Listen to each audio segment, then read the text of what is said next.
2026년 1월 4일 일요일 서울 강북권에서 피명이 터져 나오고 있습니다. 노원구, 도봉구, 강북구, 일명 노도강. 서울 아파트는 절대 떨어지지 않는다는 신화가 있었습니다.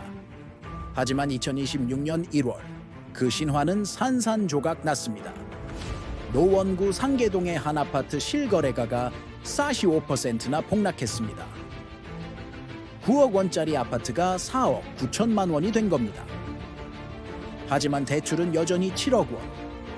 순식간에 자산은 마이너스 2억 1천만 원이 됐습니다. 이건 한 사람의 비극이 아닙니다. 수만 가구가 동시에 무너지고 있습니다. 오늘 우리는 10분간 서울 강북권 붕괴의 전모를 파헤칩니다. 왜 노도강이 강남보다 먼저 무너졌는가? 한 개인의 이야기를 통해 본 영끌족의 처참한 최후, 그리고 은행이 보내기 시작한 저 악마의 통지서까지. 서울 아파트의 신화는 이렇게 끝났습니다. 지금부터 시작합니다. 먼저 충격적인 실거래가. 데이터부터 확인하겠습니다. 2026년 1월 4일 오전 기준 국토교통부 실거래가 공개 시스템입니다. 노원구 상계동 상계주공 5단지 84제곱미터. 2024년 3월 고점 9억 2천만 원이던 것이 2026년 1월 3일 최신 실거래가는 4억 9,500만 원입니다. 최종 하락률 46.2%. 거의 반 토막이 났습니다. 도봉구 쌍문동 쌍용아파트 84제곱미터.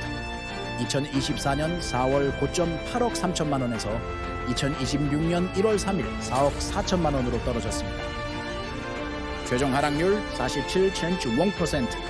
절반 가까이 증발했습니다.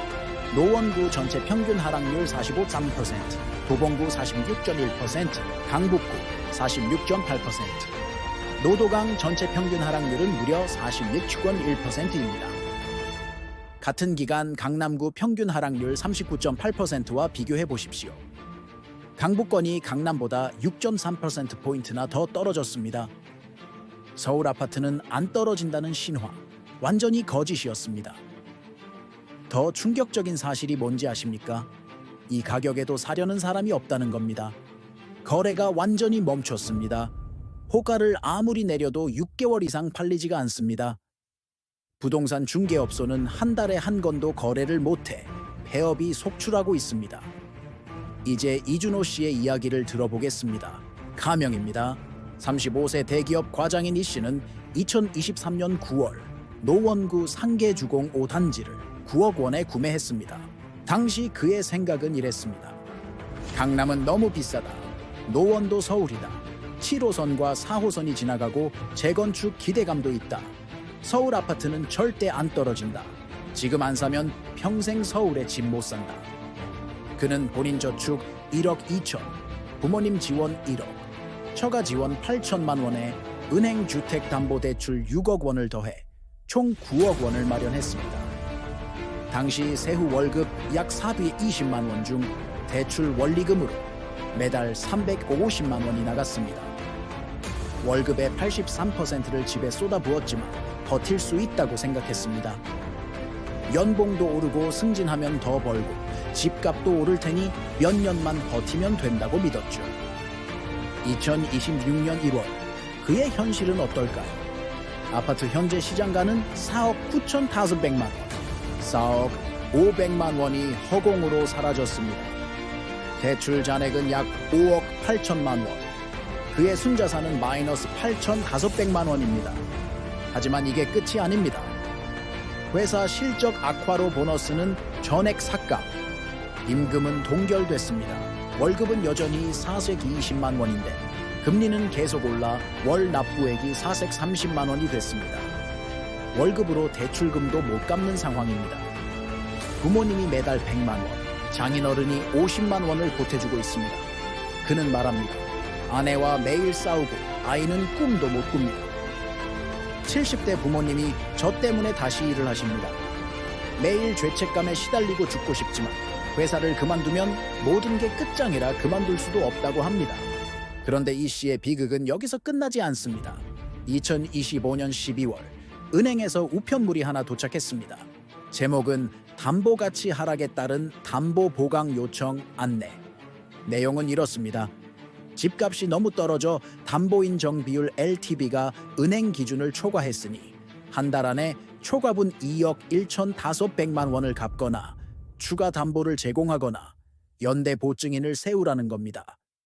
이행하지 않으면 금리를 2%포인트 올리고 최악의 경우 집을 경매에 넘기겠다는 협박이었습니다. 이 씨는 패닉에 빠졌습니다. 2억이 어디 있습니까? 누가 보증을 서주겠습니까? 은행에 찾아가니 직원은 신용대출을 알아보라더군요. 금리가 8%에서 10%랍니다. 2억을 9%로 빌리면 월이자만 150만 원. 기존 대출 이자와 합치면 월 449만 원. 월급 4기 20만 원으로 감당이 안 됩니다. 그럼 집을 팔라고 합니다. 집을 팔면 어떻게 될까요? 세금 떼고 손에 쥐는 돈은 4억 8천만 원. 대출 5억 8천만 원을 갚고 나면 빚이 1억 원 남습니다. 집을 팔아도 빚쟁이가 되는 겁니다. 이러지도 저러지도 못하는 지요. 이것이 2026년 노도강의 현실입니다. 이 씨의 이야기는 특별한 게 아닙니다. 노도강 3가구 중 1가구가 이 씨와 같은 깡통주택, 신세입니다. 약 8만 3천 가구가 마이너스 자산에 빠졌고 은행들은 이들에게 일제히 담보 보강 통지서를 보냈습니다. 왜 유독 노도강이 더 심하게 무너졌을까요? 첫째, 재건축 환상이 깨졌습니다. 급등한 공사비 때문에 조합원 분담금이 67억 원을 넘어가자 재건축 사업이 줄줄이 중단됐습니다.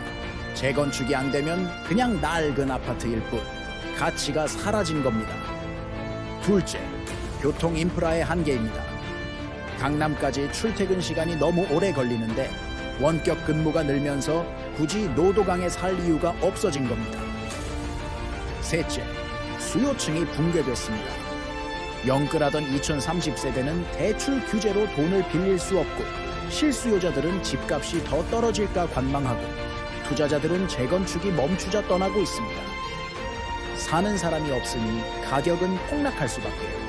이 붕괴는 끔찍한 연쇄 반응을 일으키고 있습니다. 먼저 경매가 폭증하고 있습니다.